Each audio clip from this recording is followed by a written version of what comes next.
Hai semua, hari ini saya mau cerita tentang mama saya yang adalah survivor kanker stadium 4 yang dideritanya selama 7 bulan. Bagaimana proses dan di mana pengobatannya? Simak video ini ya. Pada bulan Februari tahun 2023, mama saya divonis kanker laring atau pita suara stadium 4 tanpa gejala berat sebelumnya. Oleh dokter onkologi, kami disarankan untuk mencari dokter THT bedah untuk mendapatkan pengobatan yang tepat. 4 bulan lamanya kami mencari dokter yang tepat sampai ke luar negeri yang tidak berisiko mama saya kehilangan pita suaranya, kemampuan bicara atau menelan, semuanya tanpa hasil. Semua dokter bahkan profesor yang kami temui menganjurkan agar mama harus segera dibiopsi untuk mengetahui keganasan kankernya. Untuk itu harus dilakukan tindakan tracheostomi dengan membuat lubang di leher untuk saluran pernafasan baru. Hal ini beresiko pita suara hilang sehingga berakibat tidak dapat berbicara lagi dan digantikan dengan soundbox, yaitu alat yang ditempelkan di leher untuk berbicara. Ini baru biopsi dari pengobatannya ya, belum tindakan pengobatan kemoterapinya.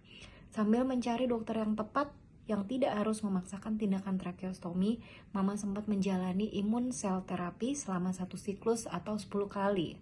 Sepengertian saya, secara teori imun sel terapi tidak bisa menjadi satu-satunya solusi terhadap penyembuhan kanker karena efektivitasnya hanya untuk menguatkan tubuh dan mencegah penyebaran sel kanker untuk sementara waktu saja.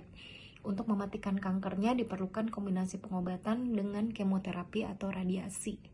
Selama perjalanan terapi ICT, timbul metastase pada leher sebelah kanan yang dari hari ke hari tumbuh membesar dan menimbulkan rasa sakit yang luar biasa. Upaya untuk berobat ke dokter THT onkologi pun akhirnya dihentikan. Karena solusi yang diberikan semua berisiko tinggi, sehingga akhirnya kami iseng mencari tahu tentang sel cure terapi di RSPAD Gatot Subroto di Jakarta Pusat. Melalui bagian Cell Cure Center, oleh seorang suster kami disarankan untuk menemui Dr. Nyoto Widyo Astoro, seorang spesialis onkologi hematologi untuk berkonsultasi terlebih dahulu di Pavilion Kartika. Setelah meneliti hasil pemeriksaan lab dan perkembangan metastase di leher kanan yang cukup besar, kami menjelaskan bahwa kami sedang mencari alternatif pengobatan kemoterapi tanpa melalui tracheostomi. Di luar dugaan kami, Dr. Nyoto tidak menyarankan untuk dilakukan tracheostomi seperti yang disarankan 8 dokter atau profesor sebelumnya. Justru malah menyarankan sebaiknya dilakukan TACI atau transarterial chemoinfusion yang baru pertama kali kami dengar. Dijelaskan oleh dokter bahwa TACI merupakan salah satu penanganan penyakit kanker dengan kemoterapi di mana kateter dan obat kemo dimasukkan ke dalam tubuh melalui pembuluh darah besar di pangkal paha dan dialirkan sampai pada sel kankernya di leher lalu disuntikkan. Ini merupakan proses kemoterapi di mana obat kemo ditargetkan langsung ke jaringan tumornya. Tim dokter yang menangani adalah tim dokter radiologi intervensi. Sepengertian saya, pengobatan TACI ini bisa dilakukan untuk semua penderita kanker padat seperti kanker payudara, kanker hati, kanker leher rahim, kanker indung telur, kanker paru, kanker tulang, kanker usus, dan kanker mulut. Namun, tindakan ini tidak bisa dilakukan jika jaringan kanker tidak padat seperti kanker darah. Tindakan TACI ini diawali dengan pemeriksaan darah terlebih dahulu untuk memastikan TACI dapat dilaksanakan. Ternyata dokumentasi perkembangan benjolan yang dibuat mama saya setiap hari sangat membantu dokter untuk melihat proses kesembuhannya setelah setiap tindakan TACI, sampai betul-betul luka mengering. Dalam kasus mama saya, tindakan dilakukan tanpa biopsi sebelumnya dan perkiraannya akan membutuhkan 3-4 kali tindakan dengan jeda masing-masing 3 minggu sampai sel kankernya mati. Rata-rata pasien memerlukan 3-6 kali tindakan TACI dengan rentan waktu masing-masing kemo selama 3 minggu sampai sel kankernya mati.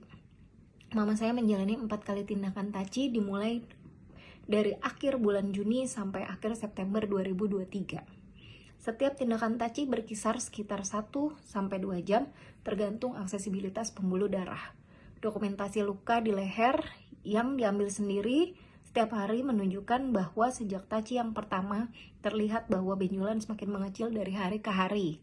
Walaupun menurut dokter tidak ada efek samping yang signifikan seperti rambut rontok, nyeri dan mual, tentu ini sangat tergantung dari masing-masing pasien dan obat kemo yang dimasukkan.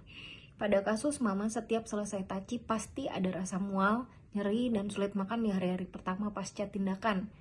Mama juga mengalami rambut rontok setelah taci keempat dikarenakan dosis tinggi dari obat kemo yang dimasukkan pada taci tahap akhir. Sebagai informasi, setiap tindakan berkisar antara 20-40 juta rupiah, tergantung juga dari kelas kamar yang dipilih dan jenis obat. Bila tidak terjadi sesuatu yang serius, biasanya pasien hanya berada sehari di ruang rawat inap setelah taci. Ini pun disebabkan karena kaki tidak boleh digerakkan selama 8-9 jam.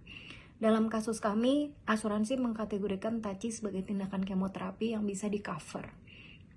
Hari ini, Juli 2024, mama saya sudah dinyatakan sembuh sejak September 2023 setelah dikonfirmasi oleh hasil PET scan.